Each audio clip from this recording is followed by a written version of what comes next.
Por que as promessas de Deus contidas na Bíblia não se cumprem nas nossas vidas? Pelo menos a maioria delas, na maioria das vezes, não se cumprem. Você também já se fez essa pergunta? E isso também te deixa intrigado e angustiado? É sobre isso que nós vamos falar hoje, no Momento com o Evangelho.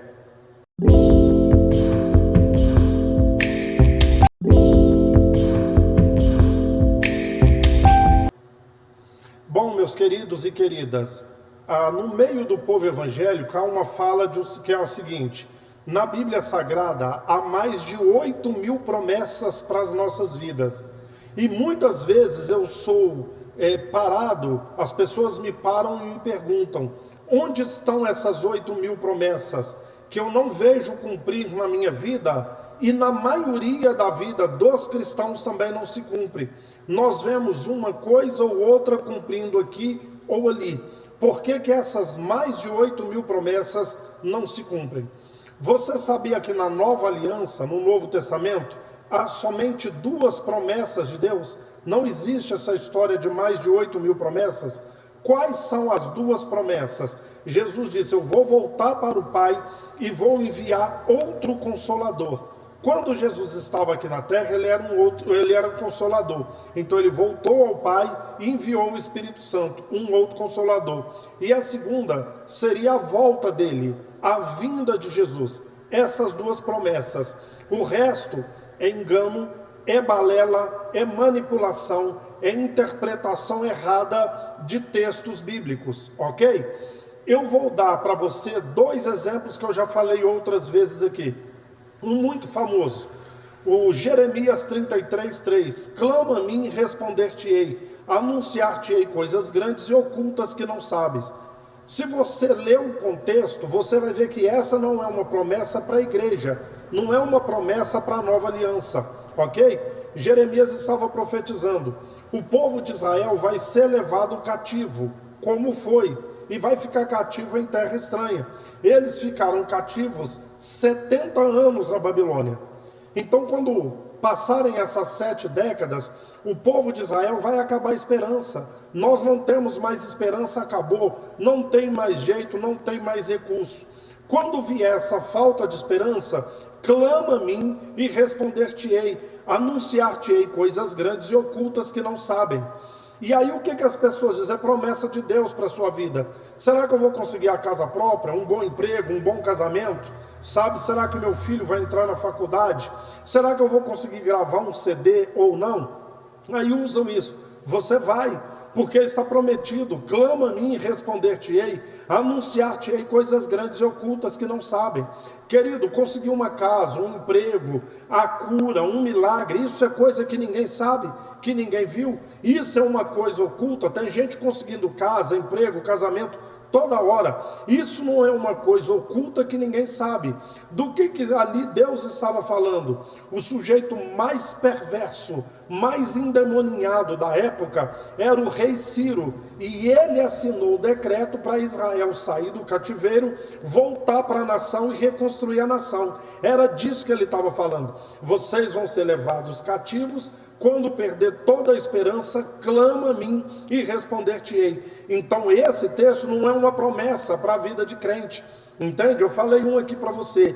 E como a maioria das 7.998 não tem promessa para a sua vida.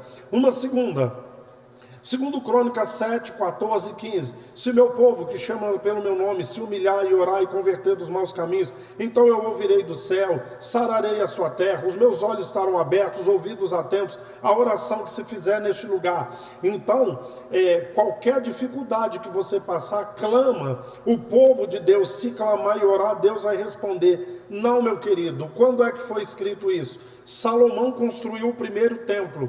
No dia da dedicação, vou usar a linguagem que vocês conhecem, no dia da inauguração do templo, Deus falou, isso 150 anos antes do cativeiro babilônico: o meu povo é rebelde, sabe? O meu povo é obstinado, é teimoso. Eles vão ser levados cativos para a terra estranha, daqui não muito tempo. O que aconteceu 150 anos depois? mas ele avisa: se o meu povo, que chama pelo meu nome, se humilhar e orar e converter dos maus caminhos, buscar a minha face, então eu ouvirei do céu, e isso não vai acontecer. Essa promessa não se cumpriu nem com Israel. Israel, 150 anos depois de Deus falar isso com Salomão, Israel foi levado. Você está entendendo que esse texto não é uma promessa?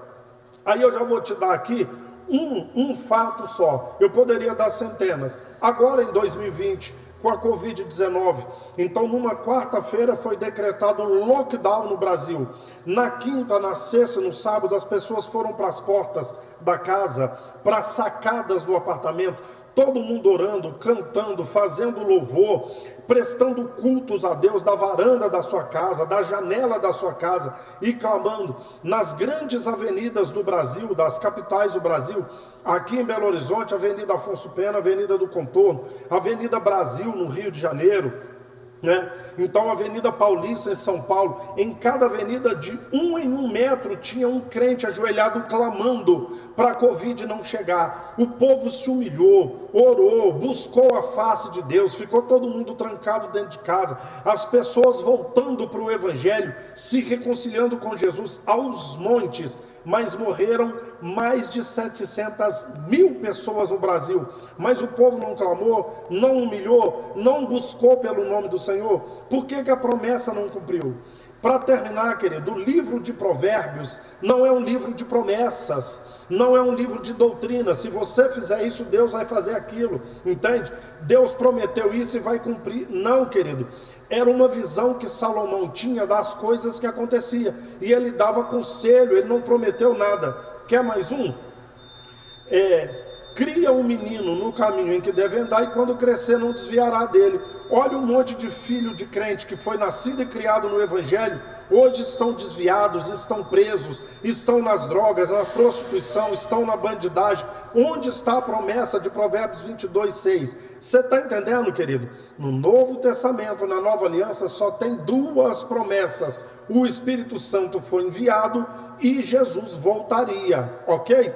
Somente isso. Algumas pessoas que conseguem, é coincidência, não é porque era uma promessa e Deus fez cumprir a promessa. Se não, vejamos, por que Deus vai fazer cumprir a promessa na vida de A e de B, mas na sua vida e na minha ele não cumpre? Uma vez que o Novo Testamento todo está escrito que Deus não faz acepção de pessoas.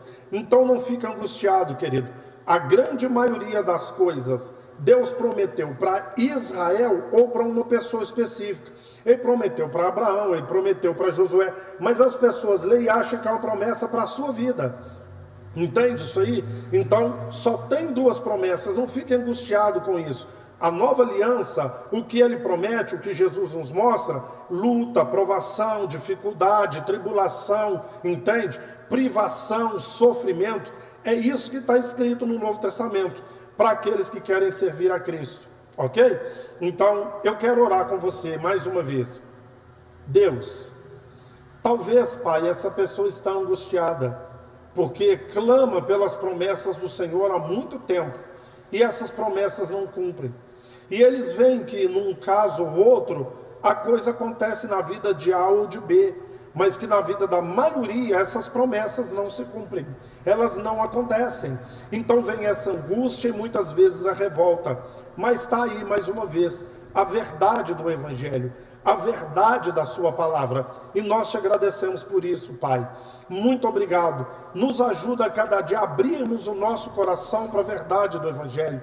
Nos ajuda a abrir a nossa mente, os ouvidos, a abrir os nossos olhos, Pai, para que entendamos, para que recebamos e para que pratiquemos, ó Pai, a verdade do seu Evangelho, e que o Senhor venha confortar cada vida, cada coração. Essa pessoa, meu Deus, que há muito tempo clama, mas o seu clamor parece não obter resposta. Ajuda, Pai, ajuda nesse momento. Eu peço em nome do Evangelho, em nome da sua palavra, em nome de Jesus Cristo. Amém e amém. Um abraço, até o próximo. Fique com Deus, se Deus assim nos permitir.